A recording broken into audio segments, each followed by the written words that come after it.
Assalamualaikum warahmatullahi wabarakatuh. Yang terhormat Ibu Zamrud Mira Delima, SEMSI, selaku dosen pengampu mata kuliah Sistem Informasi Manajemen.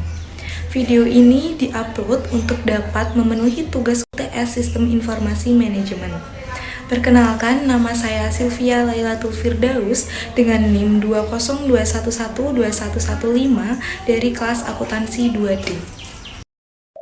Kali ini saya akan membahas mengenai kasus penipuan investasi melalui media sosial. Seiring perkembangan teknologi yang sudah semakin modern, modus kejahatan juga mulai mengikuti perkembangan zaman. Salah satu contohnya yaitu mengenai penipuan investasi yang dilakukan secara online.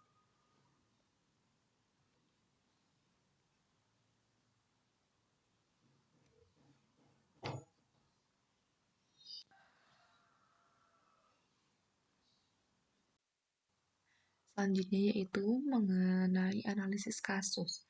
Analisis kasus yang pertama yaitu termasuk ke dalam dimensi moral apakah permasalahan isu sosial dan etika dalam sistem informasi yang saya temukan. Kasus penipuan investasi melalui sosial media termasuk ke dalam dimensi moral, akuntabilitas, dan pengendalian. Kasus ini berkaitan dengan privasi individu tentang siapa yang bertanggung jawab atas segala kejadian yang merugikan informasi individu dan kolektif serta hak-hak pemilikannya. Kasus ini berkaitan dengan undang-undang privasi individu, di mana teknologi informasi baru yang membawa tantangan bagi undang-undang liabilitas dan dalam praktik sosial untuk menuntut tanggung jawab perorangan dan organisasi atas bahaya-bahaya yang terjadi dari informasi individu serta hak-hak pribadi. Analisis yang kedua mengenai apakah peraturan yang berlaku di Indonesia dapat melindungi hak-hak korban dari permasalahan isu sosial dan etika dalam sistem informasi tersebut. Jawaban saya, menurut saya di Indonesia belum mengatur secara spesifik mengenai investasi online dan perlindungan hukum bagi korban penipuan investasi berbasis online. Karena semakin ke sini, semakin terdapat banyak kasus penipuan investasi online dan juga banyak merugikan banyak korban di situ nantinya.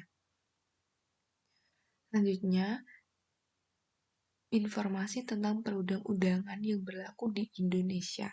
Undang-undang yang terkait yang pertama yaitu terdapat dalam pasal 378 KUHP yang menjelaskan bahwa barang siapa orang pribadi atau orang lain yang dengan sengaja melawan hukum dan bermaksud untuk menguntungkan diri sendiri dan orang lain menggunakan identitas palsu dan martabat palsu dengan kebohongan dan tipu muslihat dan mempengaruhi orang lain untuk menyerahkan uang atau barang, membuat hutang atau menghilangkan piutang, maka akan dijerat dengan pasal penipuan yang ancaman hukumannya adalah penjara paling lama 4 tahun. UU yang terkait yang nomor 2 yaitu pasal 28 ayat 1 Undang-Undang ITE yang menjelaskan bahwa seseorang secara sengaja serta tanpa memiliki hak untuk menyebarkan berita bohong atau tidak benar yang menyesatkan hingga menimbulkan kerugian bagi konsumen dalam transaksi elektronik. UU yang terkait nomor 3 terdapat pada pasal 45 ayat 2 yang mengatur mengenai ancaman hukuman yang didapatkan akibat penipuan yang dilakukan pada pasal 28 ayat 1 UU ITE mengenai barang siapa yang dengan sengaja dan tidak memiliki hak menyebarkan berita bohong dan menyesatkan yang menyebabkan kerugian konsumen dalam transaksi elektronik sebagaimana yang sudah diatur dalam pasal 28 ayat 1 akan dipidana dengan penjara maksimal 6 tahun dan atau denda paling banyak 1 miliar rupiah. Analisis yang ketiga yaitu menurut saya apakah yang perlu saya lakukan di kemudian hari agar saya dapat terhindar dari permasalahan isu sosial dan etika dalam sistem informasi yang saya temukan. Nah, yang pertama yaitu kita harus memahami modus penipuan. Modus penipuannya biasanya melalui jenis program penawaran, melalui apakah investasi real yang merupakan properti, perkebunan, penimbunan emas atau juga finansial investasi, yaitu saham atau juga mungkin pengelolaan saham atau reksadana. Maka dari itu, kita tidak boleh tergiur dengan janji keuntungan yang tidak wajar. Contohnya seperti menjanjikan tingkat keuntungan yang jauh melebihi hasil tingkat bunga bank umum dan bahkan dijanjikan tidak akan merugi. Yang kedua yaitu kita harus mengecek mengelola investasi. Kita harus memastikan bahwa orang atau perusahaan yang melakukan penawaran investasi tersebut telah memiliki izin sesuai peruntukannya dari salah satu lembaga yang berwenang seperti Bank Indonesia, Otoritas Jasa Keuangan atau OJK, ataupun Bapepti Kementerian Perdagangan RI, dan Kementerian Koperasi dan UKM lainnya. Yang ketiga yaitu memastikan bahwa return yang wajar, atau mungkin mereka menjanjikan tingkat keuntungan yang jauh melebihi hasil tingkat bunga.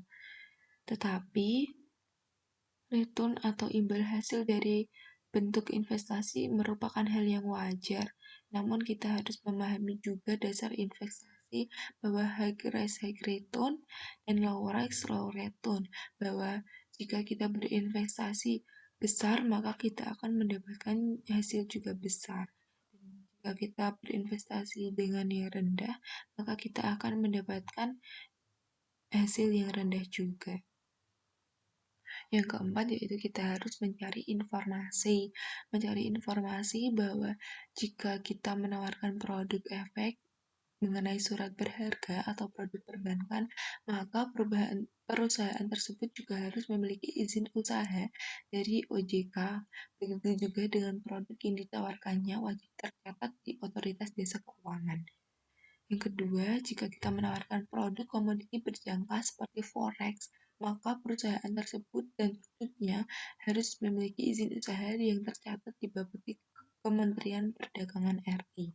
Yang ketiga, jika kita menawarkan produk koperasi, maka perusahaan tersebut harus memiliki izin usaha dan tercatat di Kementerian Koperasi dan UKM. Maka dari itu, surat izin usaha perdagangan atau SIUP melakukan penghimpunan dana masyarakat dan juga pengelolaan investasi yang sekian pembahasan kasus penipuan investasi online dari saya. Mohon maaf apabila terdapat kekurangan dan kesalahan. Terima kasih. Wassalamualaikum warahmatullahi wabarakatuh.